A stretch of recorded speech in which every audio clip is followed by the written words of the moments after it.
In the summer of '83, inside the instructor's room at the primary high school, Lily stood before Mr. Henry, her posture frail yet her expression unwavering.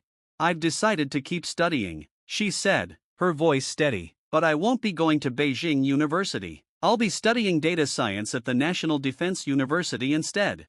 The autumn breeze outside carried a crisp bite, rustling the golden leaves that lined the courtyard. Henry blinked in surprise before his face softened into joy. "Lily, you finally changed your mind," he said. "I assumed you were giving up your spot at Beijing University for your cousin so you could be with Tom. But the decryption program at the National Defense University, it's rigorous. It requires a background check, going undercover. Have you spoken to your family about this?"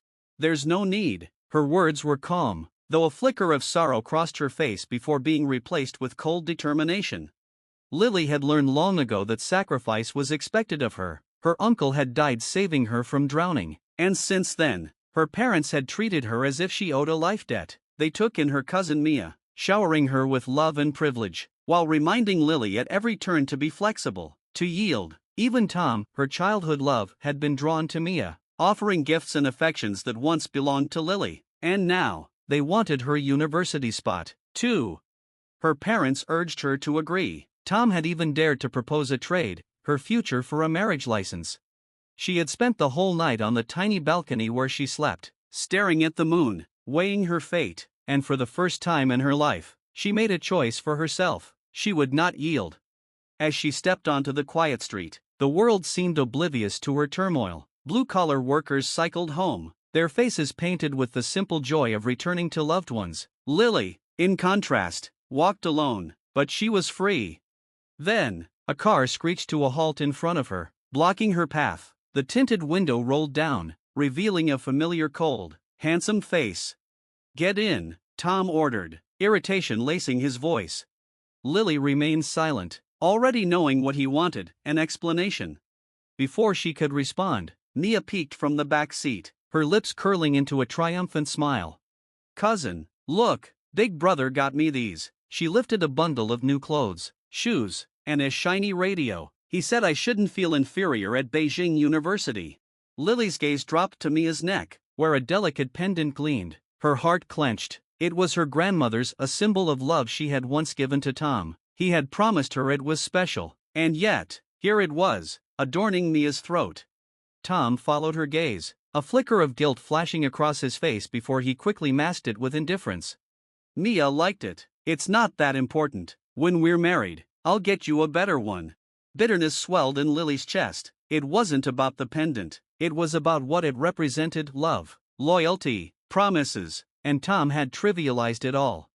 Mia feigned distress, her eyes welling with tears. "Brother, cousin looks unhappy. Is she upset that I took her university spot? I'm sorry, maybe I shouldn't have accepted it. No wonder I'm not wanted." Tom's expression darkened. He immediately reached over to stroke Mia's head, his voice turning sharp. "Mia has had it hard. You have so much. Why compete with her? The Beijing University spot is hers, and that's final. You go home and think about it. Apologize to Mia when you've come to your senses, or I won't forgive you." With that, he sped off, leaving Lily coughing in the dust. Mia's prideful smirk was the last thing she saw before they disappeared down the road. Lily stood motionless, the weight of their betrayal settling into her bones. A single leaf drifted onto her shoulder, its cold touch mirroring the chill within her. By the time she arrived home, laughter echoed from inside. She hesitated at the doorstep, staring at the warm glow of the living room. For a moment, she imagined stepping inside to find a loving family waiting, but she knew better. Inside, the reality was as sharp as ever. A feast adorned the table: meat, fish, delicacies, while her usual seat held a modest bowl of rice and vegetables. Her mother, noticing her, offered a forced smile and placed a piece of fish in Lily's bowl. "Your favorite. Sit and eat." Lily didn't move. "Mom, I'm allergic to fish. Mia's the one who loves it." Her mother's smile didn't waver. "Did you tell the school that your cousin will take your spot? Your grades are good. You can try again next year." Lily remained silent. Her father slammed his chopsticks down, his glare cutting into her. "How did I raise such an ungrateful child? If you don't want to listen, then get out. I have no daughter like you." The slap came hard and fast. The sting of it barely registered over the deeper ache in her heart. Mia let out a dramatic sob. Don't blame cousin, I shouldn't have accepted her spot, maybe I should leave instead. Their parents immediately rushed to console Mia, promising her gifts, their love, their unwavering devotion. No one looked at Lily. No one ever did. That night, as she lay on the damp, musty mattress of her tiny balcony, she felt nothing but cold. It didn't matter that it was summer. Her home, her family, her supposed love, it had all frozen over long ago. But in 20 days, she would be gone. Forever. That night, she dreamed of a world where she was loved, a childhood where her parents held her close, where Tom called her adorable. But as Mia entered the dream, everything distorted. Her parents turned away, Tom disappeared, and she was left to drown in the darkness. The sound of fireworks startled her awake, tears dampened her pillow. It was just a dream.